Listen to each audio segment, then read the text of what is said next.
जय हिंद बच्चों। I hope आप सब अच्छे होंगे और अच्छे से मन लगा के पढ़ रहे होंगे बिकॉज इट्स एग्जामिनेशन टाइम। आज हम शुरू कर रहे हैं एस ब्लॉक एलिमेंट्स। तो आप जानते ही हैं एस ब्लॉक एलिमेंट्स दो ग्रुप आते हैं इसके अंदर, एक ग्रुप 1 और एक ग्रुप 2। अब जो ग्रुप 1 है उसको एल्केलाई मेटल्स बोलते हैं, ग्रुप 2 को एल्केलाइन अर्थ मेटल्स बोलते हैं। और ये दोनों ग्रुप मिल करके कॉन्स्टिट्यूट करते हैं एस ब्लॉक एलिमेंट्स। ठीक है। और एस ब्लॉक एलिमेंट्स की क्या पहचान होगी, क्या डेफिनेशन होगी? ऐसे एलिमेंट्स जिनके अंदर एस ऑर्बिटल में लास्ट में इलेक्ट्रॉन जा रहा है और जिनकी कॉन्फ़िगरेशन NS1 to 2 होगी। NS1 किसकी होगी? एल्केलाई मेटल्स की। NS2 लास्ट में जो 1s2 और 2s2, इस तरह से, यानी कि सेकंड शेल जो है उसका s ऑर्बिटल पूरा भर जाएगा। तो NS2 ये किसकी होगी? एल्केलाइन अर्थ मेटल्स की होगी। ठीक है। तो जिनमें कॉन्फ़िगरेशन NS1 to 2 रहेगी, वैलेंस इलेक्ट्रॉनिक कॉन्फ़िगरेशन जहाँ रहेगी, उनको बोलेंगे एस ब्लॉक एलिमेंट्स। और ये दो तरह के हैं, alkali metals and alkaline earth metals. Alkali metals में NS1 रहती है, एल्केलाइन अर्थ मेटल्स में NS2 रहती है कॉन्फ़िगरेशन। एल्केलाई मेटल्स को एल्केलाई मेटल्स क्यों कहते हैं? क्योंकि ये बेसिक इन नेचर होते हैं। ठीक है। एल्केलाई का मतलब क्या होता है? बेस। आपने पढ़ रखा होगा ये। और एल्केलाइन अर्थ मेटल्स को एल्केलाइन अर्थ मेटल्स क्यों बोलते हैं? क्योंकि इनके ज़्यादातर जो कंपाउंड्स मिलते हैं वो ऑक्साइड्स की फॉर्म में मिलते हैं ज़्यादातर, और जो इनके ऑक्साइड्स हैं वो बेसिक होते हैं। That's why they are alkaline earth metals. ठीक है। तो ये तो हो गई बात एस ब्लॉक की। और एस और पी ब्लॉक मिल करके बनाते हैं रिप्रेजेंटेटिव एलिमेंट्स। इनको रिप्रेजेंटेटिव एलिमेंट्स बोला जाता है। साथ ही साथ इनको मेन ग्रुप एलिमेंट्स भी बोला जाता है, ये भी याद रखिएगा, मेन ग्रुप एलिमेंट्स। ठीक है।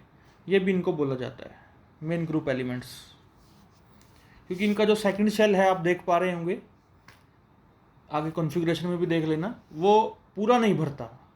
ठीक है। और जिन एलिमेंट्स का जो शेल है वो पार्टली फिल्ड है या आप कह लीजिए कंप्लीटली फिल्ड नहीं है, उनको मेन ग्रुप एलिमेंट्स बोला जाता है। ठीक है। तो पहला ग्रुप है एल्केली मेटल्स, या फर्स्ट ए बोल देते हैं इसको। तो यहाँ पर lithium, sodium, potassium, rubidium, caesium, francium ये होते हैं। तो हाइड्रोजन भी इसमें हम पीरियोडिक टेबल में देखते हैं, इनके ऊपर रखा जाता है। लिथियम के ऊपर रखते हैं हाइड्रोजन को, क्योंकि उसकी प्रॉपर्टीज़ इनसे मैच करती हैं। हैलोजन से भी थोड़ा बहुत मैच करती हैं। ठीक है। और इनसे भी मैच करती हैं। तो हाइड्रोजन को हम अलग से चैप्टर में पढ़ते हैं, अलग चैप्टर पढ़ते हैं हाइड्रोजन का। तो एल्केली मेटल्स में हम लिथियम से पढ़ते हैं, लेकिन इसको याद करने का जो तरीका है उसमें हम हाइड्रोजन को रखते हैं। जैसे हलीना, हाइड्रोजन मैंने यहाँ रखा, तो हलीना की रब से फरियाद। तो इस तरह से आप याद रख सकते हैं इसको। 3, 11, 19, 37, 55, 87। एक बार ये याद कर लो, इसके बाद इसके आगे के अपने आप पीरियोडिक टेबल में देखेंगे तो आपको वैसे ही निकलते चले जाएंगे चीज़ें। मतलब पीरियोडिक टेबल भी आप ड्रॉ कर पाओगे। तो एक ये याद कर लो बस।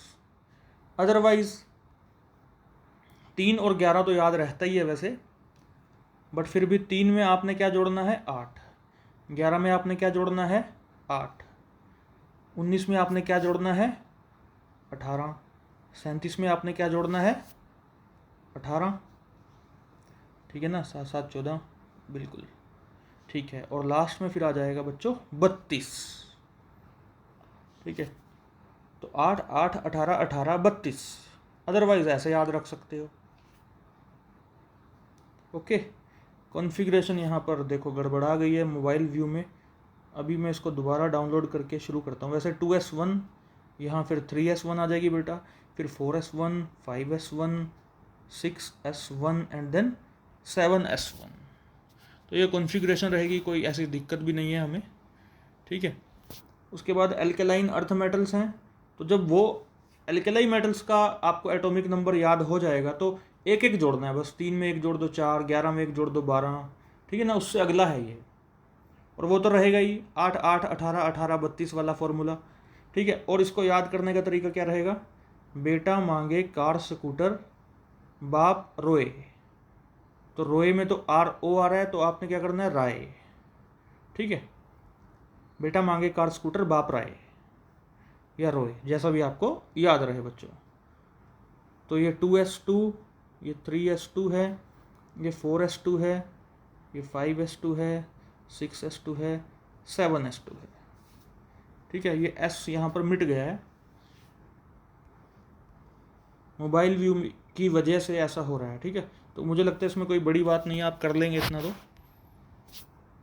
जनरल करेक्टरिस्टिक्स ऑफ ग्रुप 1, तो इसमें है एटॉमिक एंड आयनिक रेडियाई, बहुत बार डिस्कस कर चुके हैं कि नीचे की तरफ जाने पर साइज जो है बढ़ता चला जाता है, क्योंकि नए नए जो है शेल्स ऐड होते चले जाते हैं, और नए शेल ऐड होते चले जाते हैं, इसलिए साइज बढ़ता चला जाता है।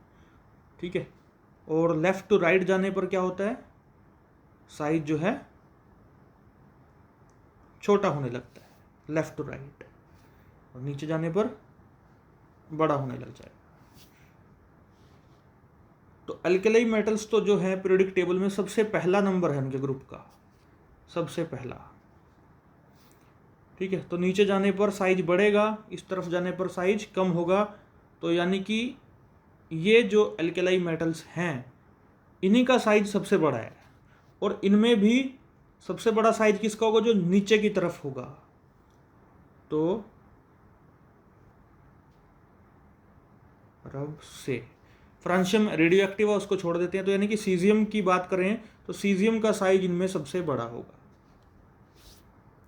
ठीक है, आई होप आपको ये बात समझ में आ रही होगी। Alkali metals have the largest atomic and ionic radii in their respective periods.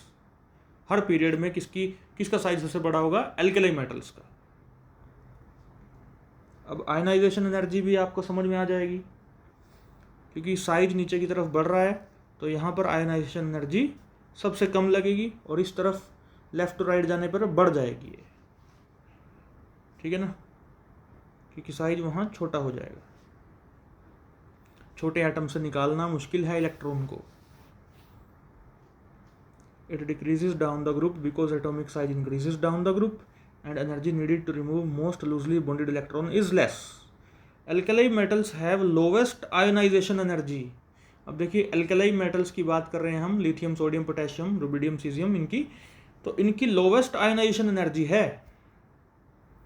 ऐसा क्यों है, क्योंकि एक इलेक्ट्रॉन अगर इन्होंने खो दिया, जैसे सोडियम की बात करें 1s2 2s2 2p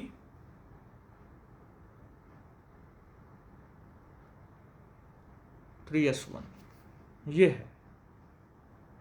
ठीक है ना, लिथियम का भी देख लो 1s2 2s1, लिथियम का एटॉमिक नंबर 3 है, सोडियम का 11 है। तो ये कॉन्फ़िगरेशन है इनकी, इसमें 2s1 आ रहा है, इसमें लास्ट में 3s1 आ रहा है।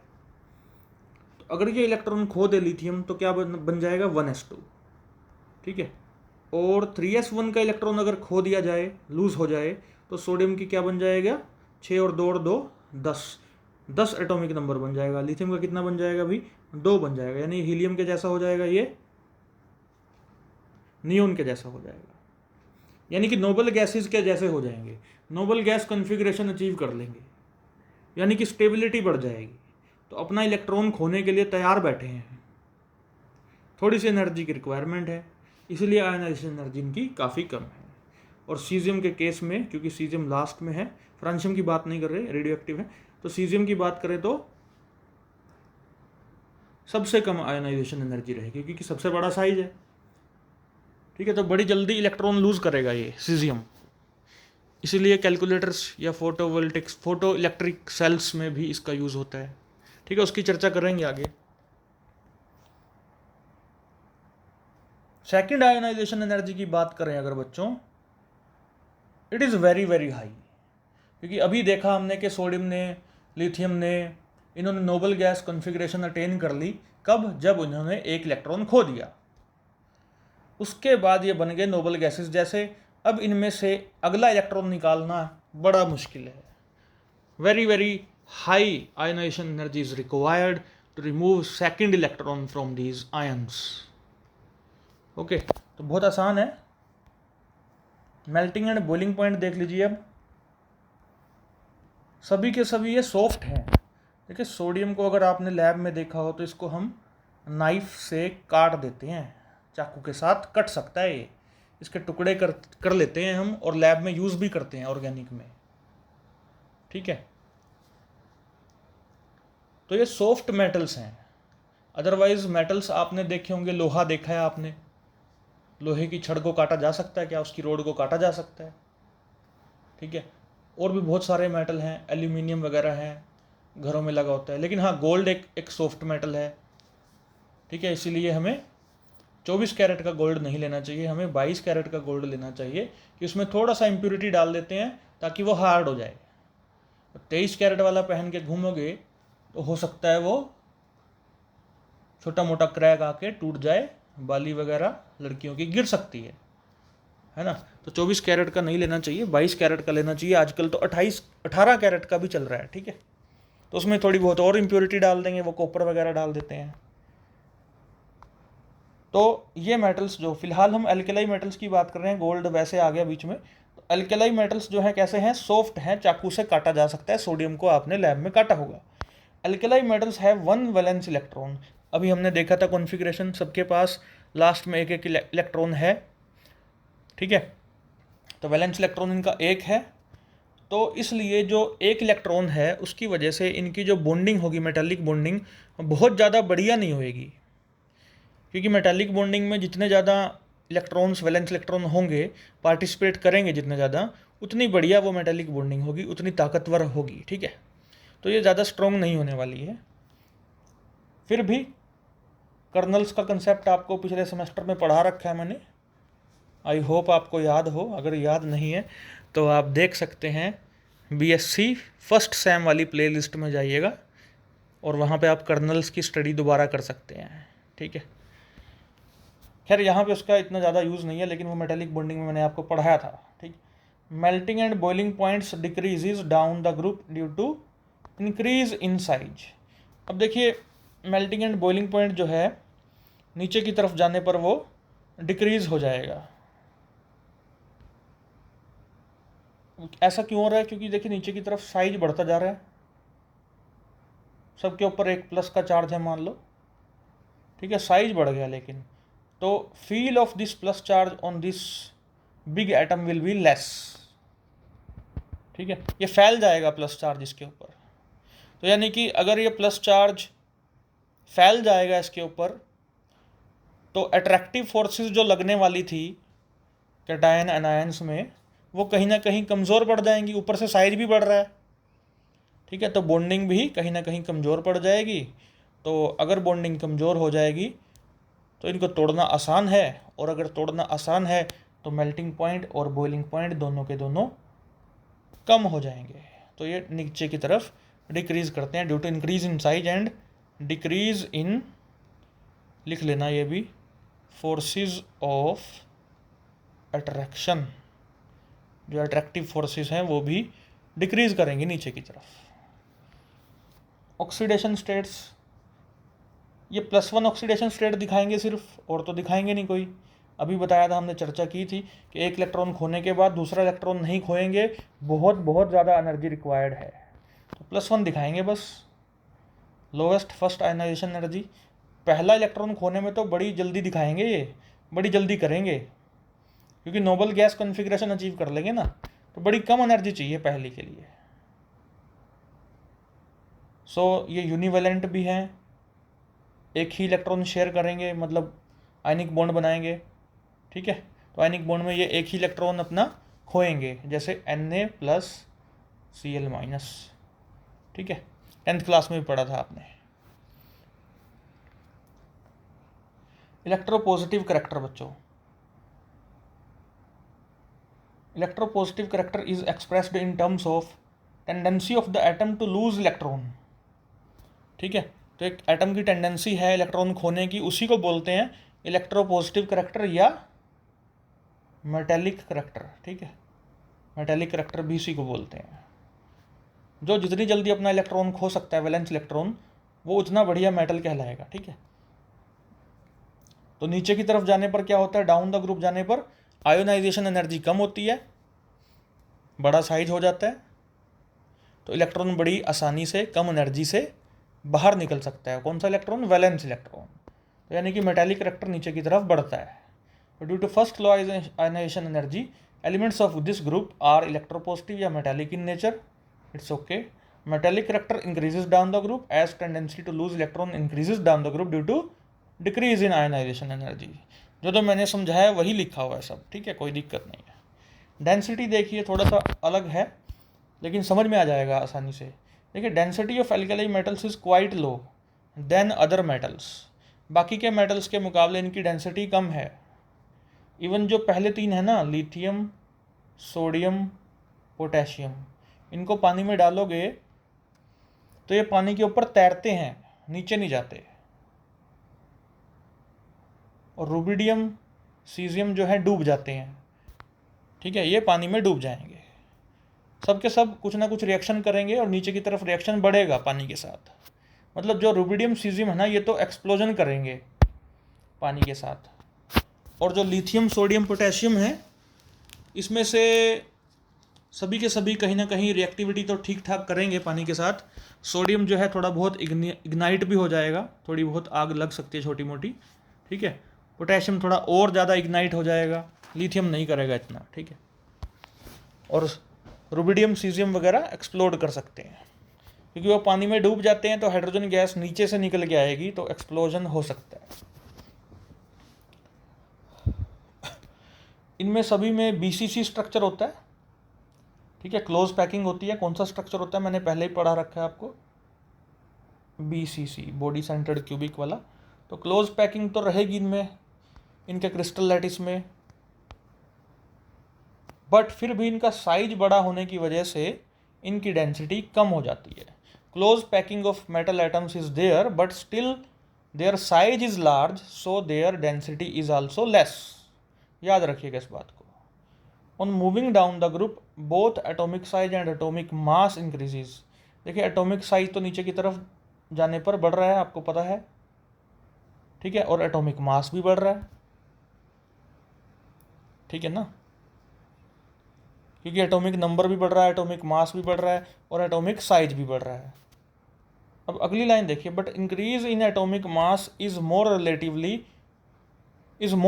Relative to the increase in atomic size.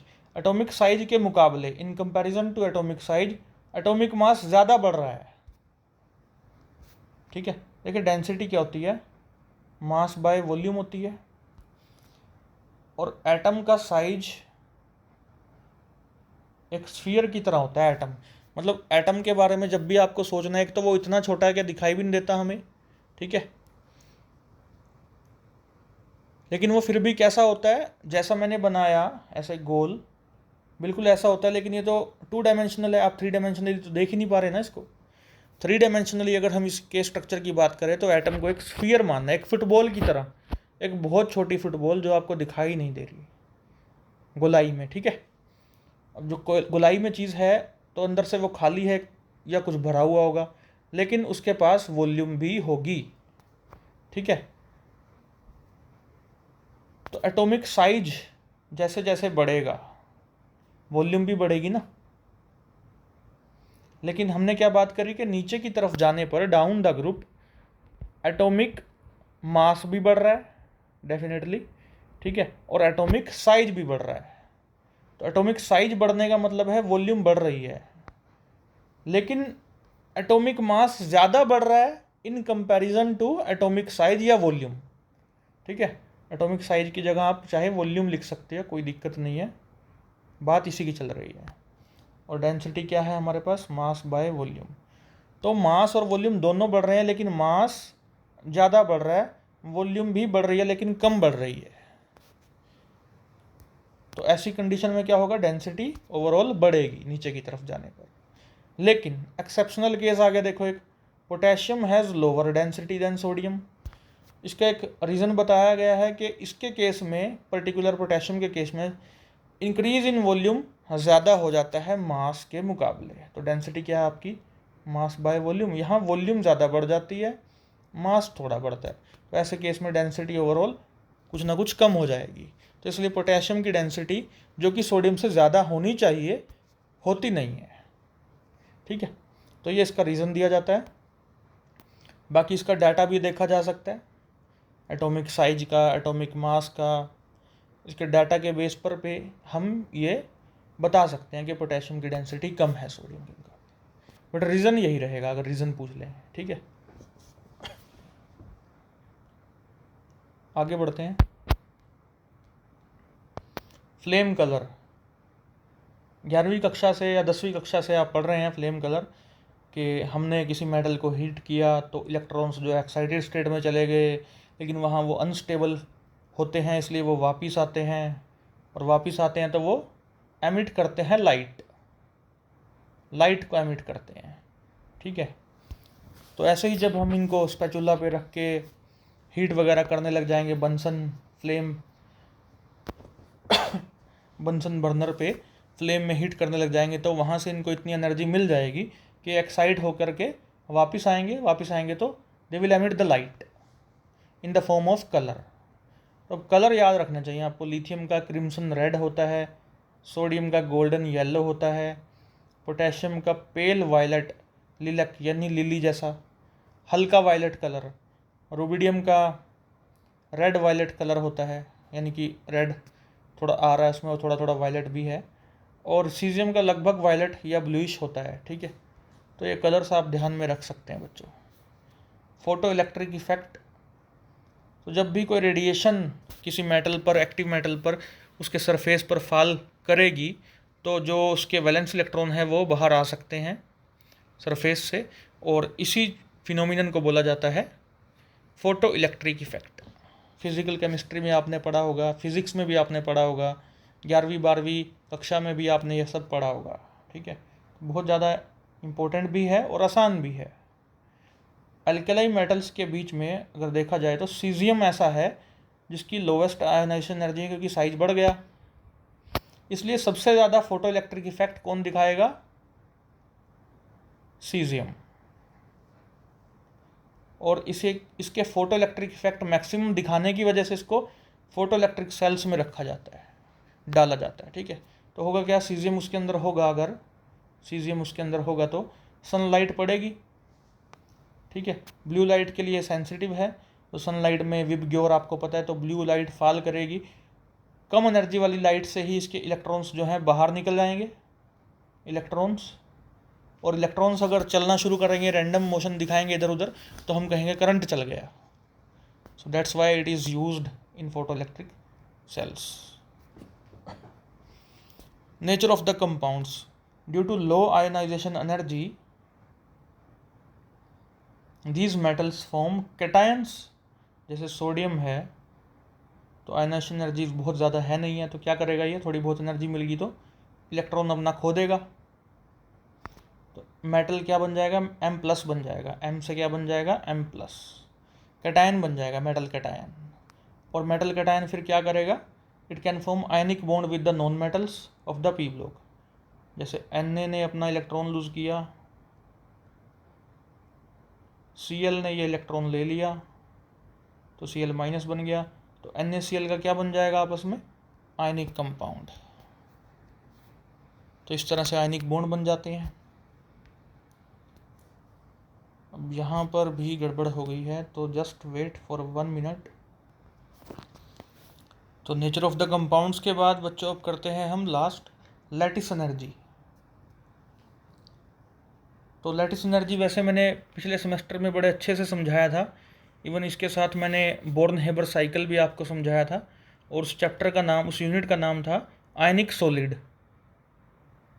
ठीक है, तो वहाँ से भी आप अगर और ज़्यादा डिटेल में पढ़ना चाहें, अभी तो हमें बस छोटी सी डेफिनेशन ही पढ़नी है इसकी, डिटेल में मैं आयनिक सॉलिड में इसको पढ़ा चुका हूँ।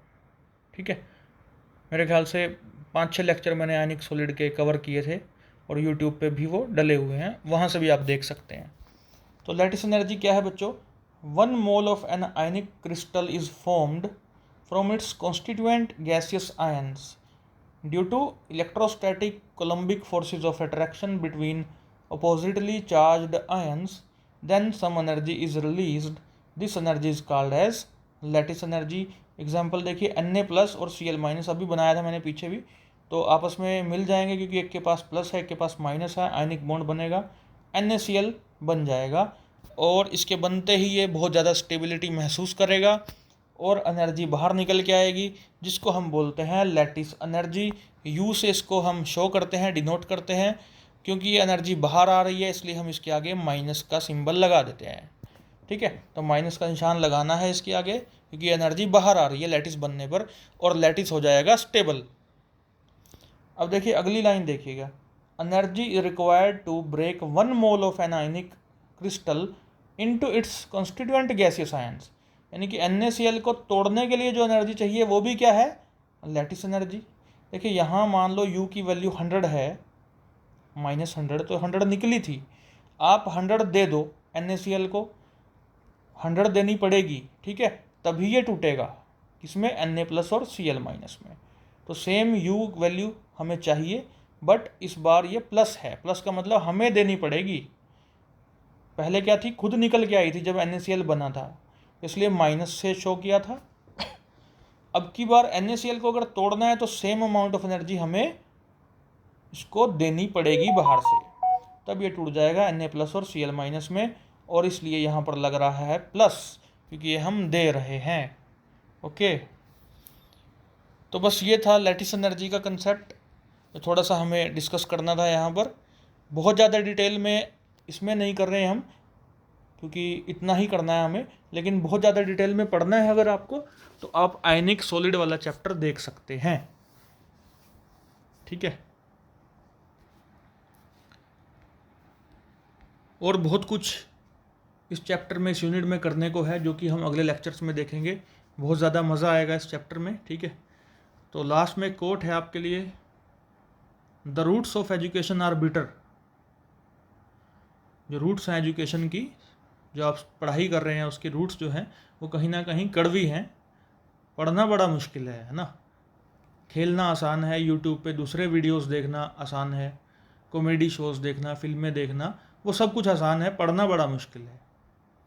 तो इसलिए जो एजुकेशन की रूट्स हैं वो कड़वी हैं, लेकिन जब आप पढ़ जाओगे, इतने साल भी आपको पढ़ना है, जो भी टाइम पीरियड लगेगा एजुकेशन को कंप्लीट करने में, अगर आपने वो सही से किया तो इसका फ्रूट जो है बहुत बहुत बहुत टेस्टी होने वाला है।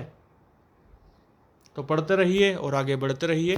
Thank you very much, have a nice day. जय हिंद बच्चों।